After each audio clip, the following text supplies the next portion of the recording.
السلام علیکم ورحمۃ اللہ وبرکاتہ۔ وعلیکم السلام ورحمۃ اللہ وبرکاتہ۔ پارہ نمبر 24، سورۃ المؤمن، آیت نمبر 59، آیت نمبر 59۔ اعوذ باللہ من الشیطان الرجیم۔ اعوذ باللہ من الشیطان الرجیم۔ بسم اللہ الرحمن الرحیم۔ بسم اللہ الرحمن الرحیم۔ ان الساعۃ ان الساعة لآتیۃ لا ریب فیہا لآتیۃ لا ریب فیہا ولكن أكثر الناس لا يؤمنون۔ ولكن أكثر الناس لا يؤمنون۔ ناسية. وقال ربكم لكم أستجب لكم إن الذين يستكبرون عن عبادتي إن الذين يستكبرون عن عبادتي سيدخلون جهنم داخرين سيدخلون جهنم داخرين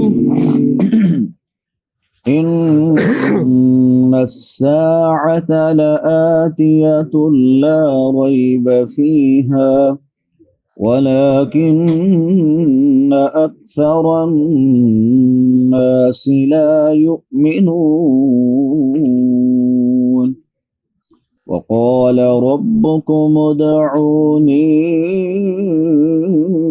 أستجب لكم إن الذين يستكبرون عن عبادتي سيدخلون جهنم داخرين۔ أعوذ بالله من الشيطان الرجيم۔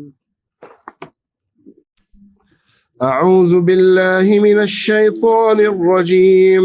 إن الساعة لآتية لا ريب فيها ولكن أكثر الناس لا يؤمنون۔ وقال ربكم ادعوني أستجب لكم إن الذين يستكبرون عن عبادتي سيدخلون جهنم داخرين۔ جزاک اللہ، بارک اللہ۔ ان الساعۃ، بے شک قیامت، لآتیۃ، یقیناً آنے والی ہے، لا ریب، نہیں کوئی شک، فیہا، اس میں، ولیکن، اور لیکن، اکثر الناس، اکثر لوگ، لا یؤمنون، وہ نہیں مانتے، ایمان نہیں لاتے۔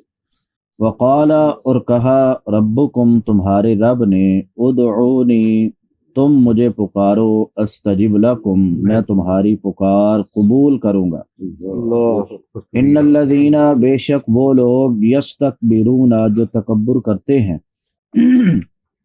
عن عبادتی، میری عبادت سے، سیدخلون، عن قریب، وہ داخل ہوں گے، جہنم، جہنم میں، اللهم جل داخرین، ذلیل ہو کر۔ استغفر الله اللهم إنا نعوذ ان الساعۃ لآتیۃ لا ریب فیہا، وہ بات جو اللہ تعالیٰ نے پچھلی آیات میں دلائل کے ساتھ ذکر کی، اب اللہ نے واضح طور پہ اس کا نام لے کے اس کی وضاحت کر دی ہے۔ ان اور لام، یہ دونوں تاکید کے لیے استعمال ہوتے ہیں، اور جب یہ دونوں ایک جگہ پر آ جائیں تو پھر ان کا معنی قسم کی طرح ہوتا ہے، یعنی جیسے قسم اٹھا لی اور یہ دونوں ایک جگہ آگے ایک برابر ہے۔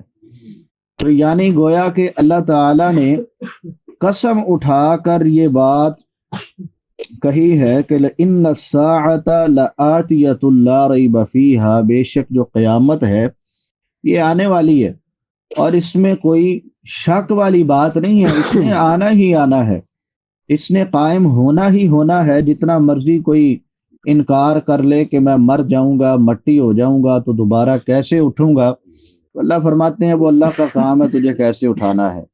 قیامت قائم ہونی ہے تو انہیں اٹھنا ہی اٹھنا ہے اور اللہ رب العالمین کے سامنے پیش ہونا ہے۔ وَلَٰكِنَّ أَكْثَرَ النَّاسِ لَا يُؤْمِنُونَ، لیکن اتنی واضح بات ہونے کے باوجود بھی اکثر لوگ جو ہیں وہ اس کو مانتے نہیں ہیں۔ آج بھی بڑے لوگ ہیں جو قیامت کا انکار کرنے والے ہیں، قبر کا انکار کرنے والے ہیں، مانتے نہیں۔ اللہ کہتے ہیں جبکہ یہ بات واضح ہے کہ قیامت آنی ہی آنی ہے، قائم ہونی ہی ہونی ہے، لیکن اس کے باوجود بھی اکثر لوگ جو ہیں اس بات کو ماننے کے لیے تیار ہی نہیں ہیں۔ آگے فرمایا وقال ربکم ادعونی استجب لکم، آخرت کی یاد دہانی کے ساتھ ہی اللہ رب العالمین نے توحید کی تاکید کر دی ہے، جو رسول اللہ صلی اللہ علیہ وسلم اور کفار کے درمیان جھگڑے کی سب سے بڑی وجہ تھی۔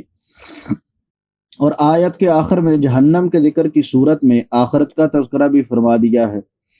دوسری بات، دعا کا واحد حقدار ہونے کی دلیل کے طور پر اپنا تعارف کروایا کہ ربکم، میں تمہارا رب ہوں،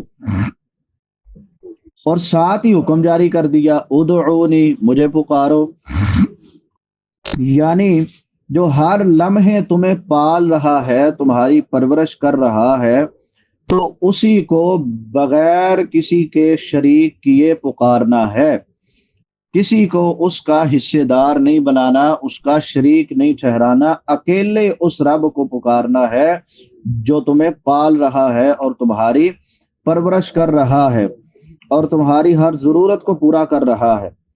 اور فرمایا ادعونی استجب لکم، تم مجھ سے پکارو میں تمہاری ہر پکار کو قبول کروں گا، تم مجھ سے دعا کرو میں تمہاری ہر دعا کو قبول کروں گا اور میں تمہیں دوں گا، اور تم نے مجھ سے کبھی بدگمان نہیں ہونا، اور میرے علاوہ کسی اور کو بھی نہیں پکارنا ہے، یہ سمجھ کر کسی اور کو پکارو کہ وہ تمہاری دعا قبول کرے گا یا تمہیں دے دے گا یا تمہاری اس تک پہنچا دے گا، یہ نہیں کرنا، بلکہ صرف ڈائریکٹ اکیلے اللہ کو پکارنا ہے۔ وہ خود کہہ رہا ہے بھائی ادعونی، مجھے پکارو، وہ یہ تو نہیں کہہ رہا کہ فلاں کو لے کے آ جاؤ، اس کا واسطہ ڈالو، یا فلاں کو لے کے آ جاؤ اس کی جلدی سن لوں گا میں، نہیں، وہ کہہ رہا ہے ڈائریکٹ مجھے پکارو، میں خود تمہاری۔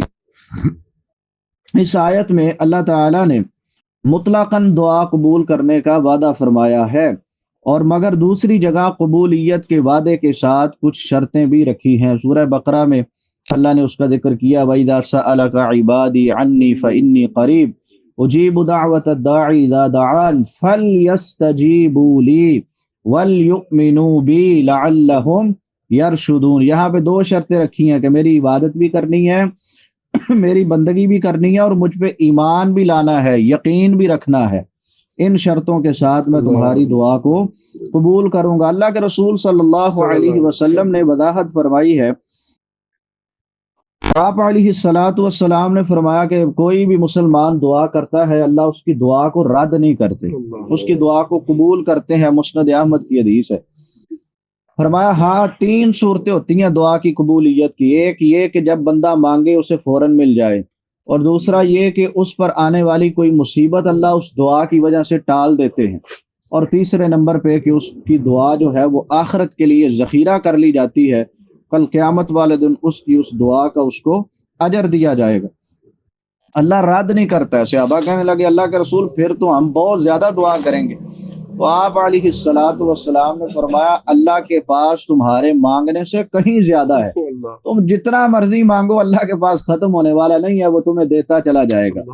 تو اسی لیے اللہ رب العالمین سے زیادہ جو ہے دعا کرنی چاہیے۔ آگے فرمایا ان الذین یستکبرون عن عبادتی، یہ جملہ دلیل ہے کہ دعا اور پکارنا یہ بندگی ہے، عبادت ہے، اور جو شخص اللہ تعالیٰ کو پکارتا ہے، اس سے مانگتا ہے، اس سے فریاد کرتا ہے، گویا کہ وہ اس کی عبادت کرتا ہے۔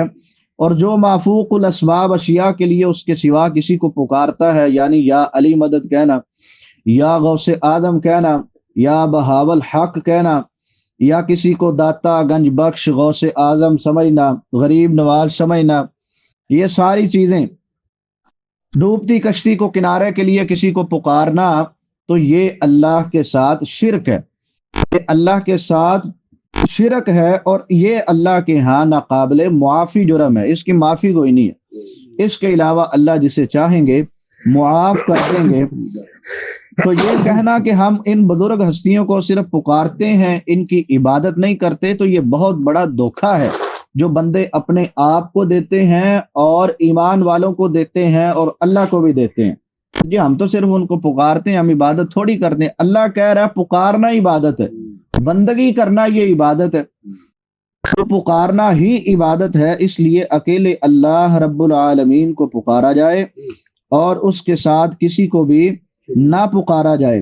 اور جو نہیں پکارتا، ان الذین یستکبرون عن عبادتی سیدخلون جہنم داخرین، جو اللہ کو نہیں پکارتا، اللہ فرماتے ہیں جو میری عبادت سے تکبر کرنے والے ہیں، ان قریب وہ جہنم میں داخل کیے جائیں گے ذلیل کر کے۔ اور نبی صلی اللہ علیہ وسلم نے فرمایا کہ تکبر کرنے والے قیامت کے دن ان کو چیونٹیوں کی شکل میں اٹھایا جائے گا اور ہر طرف سے انہیں ذلت ڈھانپ رہی ہوگی، پھر انہیں جہنم میں ایک قید خانے کی طرف ہانک کر لے جایا جائے گا جس کا نام بولس ہے، اور ان پر آگوں کی آگ چڑھ رہی ہوگی، انہیں جہنمیوں کے جسموں سے نکلنے والا لہو، خون اور گندا پیپ پلائی جائے گی۔ تو گویا کہ اللہ کی عبادت سے منہ موڑنا یہ بھی تکبر کی علامت ہے۔ شاہ عبد القادر رحمت اللہ علیہ فرماتے ہیں بندے کے پاس دنیا کی ہر ایک نعمت ہے نا، کہ وہ کہا میرے پاس کچھ بچا ہی نہیں ہے کہ میں اللہ سے مانگوں، تو وہ اللہ سے معافی مانگتا رہے، وہ اللہ سے استغفار ہی کرتا رہے۔ یہ نہیں کہ مانگنا نہیں ہے، مانگنا ضرور ہے، وہ خالی اللہ سے استغفار کرتا رہے۔ یہ اللہ کی ذات ہے کہ جس سے نہ مانگو تو وہ ناراض ہو جاتا ہے، نبی صلی اللہ علیہ وسلم کی حدیث ہے۔ اور دنیا کے لوگ ابن آدم اس سے میں اور آپ مانگیں تو وہ ناراض ہوتا ہے، اور اللہ وہ ذات ہے کہ جس سے ہم نہ مانگے تو وہ ناراض ہوتا ہے، وہ کہتا ہے کہ میرا بندہ مجھ سے مانگتا کیوں نہیں۔ تو اللہ تعالی حق بات کو پڑھنے، سمجھنے، اس پر عمل کرنے اور اس کو آگے پھیلانے کی توفیق عطا فرمائے۔